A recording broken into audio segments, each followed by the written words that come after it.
Major trouble this morning for Alexandria Ocasio-Cortez, the Democratic Congresswoman, and her top aide accused of funneling nearly $1 million in political donations to avoid reporting them to the FEC. Some have suggested she could actually face big fines and jail time. Here to weigh in, Fox News senior judicial analyst and host of Liberty File on Fox Nation, Judge Andrew Napolitano. Judge, the irony here is AOC so often has railed against dark money. Yes. And that's exactly what this looks like. She has railed against this very practice of which she's now accused. So she has a self-made millionaire campaign chair who established chief of staff who established some political action committees, so far lawful. And the political action committees raised a lot of money, so far lawful. And the political action committees can donate to campaigns, including hers, so far lawful. But then the Political Action Committee took a huge amount of cash and just gave it to a private corporation owned by this chief of staff. That is only lawful if it's in return for services rendered to the committee or to a third party like the campaign. And there's no record of that. So this now appears as though this is an effort to hide the existence and movement of over $1 million from the Federal Election Commission, which requires that you report it. I know this guy's a gazillionaire, but he could use this money that he's put in these private companies. However he wants. However he wants, to pay his mortgage. Yes, even though this money was given to a political action committee ostensibly to further the ideological views that this fellow and the Congresswoman share. I don't get it. So if you go from one PAC to another, from the Congress PAC to the Justice Democrat PAC to this brand new Congress LLC, what's the difference? It's just moving money around for nuanced, different shades of the same cause. Except that at the end of the day, this is to Ainsley's point, where is that money now? Right. It's in a private corporation, which is not a political action committee, which would allow him to spend it to build a dog house or to expand his own house or send his kids to college. That money was not given for that purpose. And I would be so mad if I gave money to the campaign, to this PAC, to help my cause, help the Democratic Party. That is a very interesting point. I wonder if any of the donors will say, hey, what are you doing with my money? Where is that money? I gave it to you to further our socialist left-wing causes. Not I didn't give it to you to... Exactly. Because apparently a lot of the donations were small donations from small-town people. So now the question is... Is there any way that this could be explained as like a mistake? Because it sure looks like it was calculated. You know, it's such a huge amount of money, Steve. It could be a mistake, but it would depend on how it happened. Were there many wire transfers? Did it happen at once? Did somebody press the wrong button? Well, for it to go from a PAC into a private company. It appears as though it was an act of deception. That puts them in a dangerous category. Mistakes, the FEC will forgive. They may fine you for them. Deception, they call the Justice Department. All right. She could face big fines, and I'm reading in some of these articles possible jail time. I doubt that she could face jail time. But it's more the chief of staff, not her, right? Yes, It's not him. It's not her. It's him. It's her campaign. Correct. It's the chief of staff. He's the one that's in jeopardy. She's in political jeopardy. He's in legal jeopardy. All right.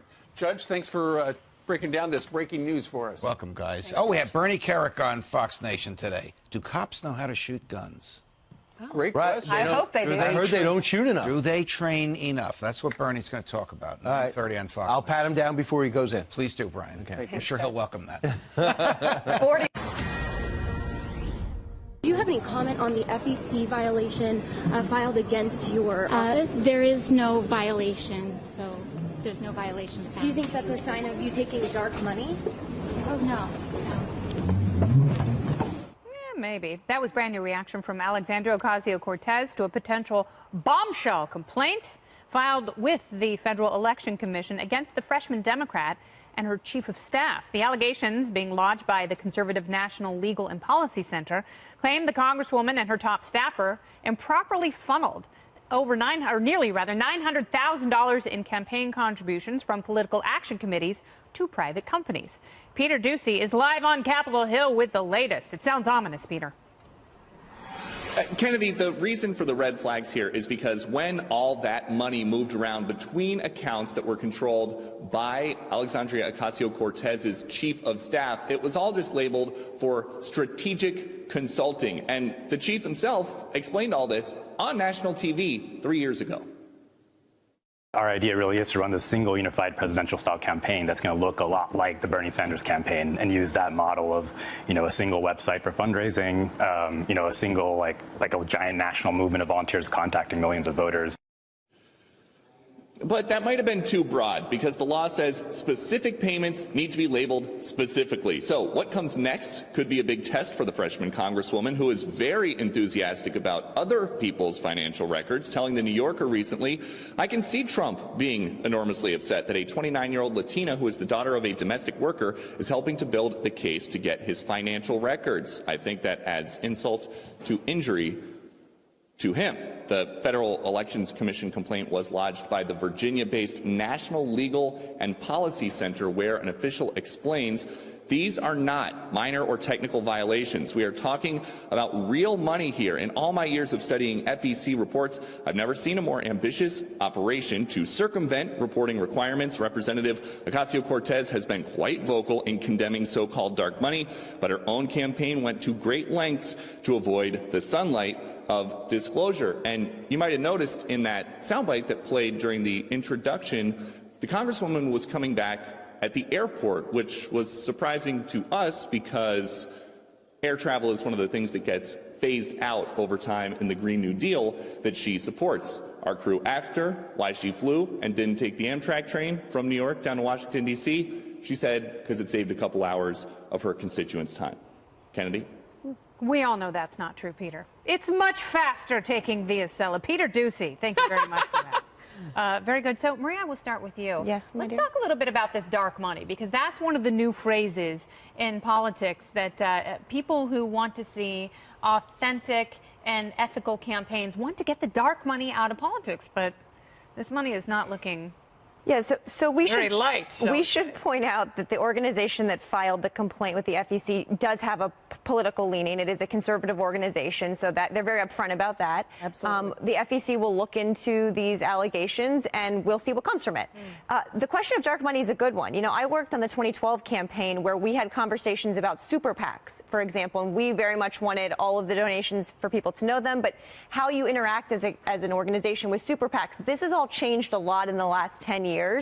And one of the things, just to look at 2020, Elizabeth Warren, for example, talking about she wants no dark money, she wants everything out in the open.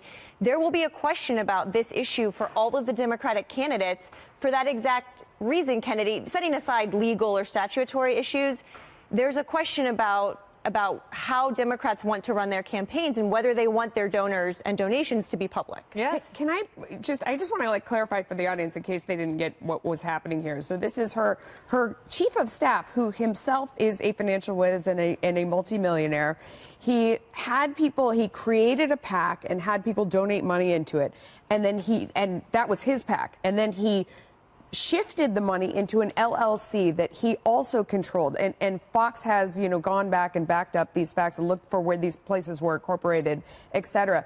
The reason why that looks suspicious is because the same rules don't govern an LLC for disclosure the way they do as a PAC. Yes. Right. So then when it goes into the LLC, it becomes much less transparent. So where did this money come from? What was it used for? Did they go over the limit for what was allowed with the campaign? And who got the money? How is that not money laundering, though? Well, we don't know. The tax look that an LLC gets is very different than a PAC. Right, over $200. You have to declare expenditures over $200, which is way over. This is $885,000. It was the Congress PAC and Justice Democrat PAC that went into something called a brand new Congress LLC. And the question that you might bring up is, okay, I gave $10, I gave $15, I gave it to see that she's elected and supported. I didn't give it to put it into an LLC. So how do people feel who donated to the campaign that it ends up in something that we don't know where it's heading, let alone the illegality of it? Well, we don't know the legal issues of it. There's been a complaint filed by a conservative group, and it'll be looked into. This is all part of the post-Citizens United. A lot of people, especially on the right, have been pushing for taking down some of the campaign finance regulatory things that have been put in place over many years. They want some of these regulations gone. So this is just a violation of a 1971 we don't know. Federal election law. That's the accusation. That's the allegation, yes. So, but this is the world we're living in, post-Citizens United, where there's more dark money in politics. It's easier to give more dark money. It's a problem across the board, setting aside the legal issues. I just want to ask the question, you know, if you're going to go through the trouble of setting up these two entities to shift money from one to the other, and you control both, it's hard to say that that's not for suspicious or bad reason. Why wouldn't you just spend it out of the first one? Do you have evidence of that? Why would you do it? It's limited liability. You can't sue a corporation like that. For the reason that Brian gave, well, why would you we just publicly want to know why that is. Because some people gave their money under the understanding that it was going for one thing, strategic whatever,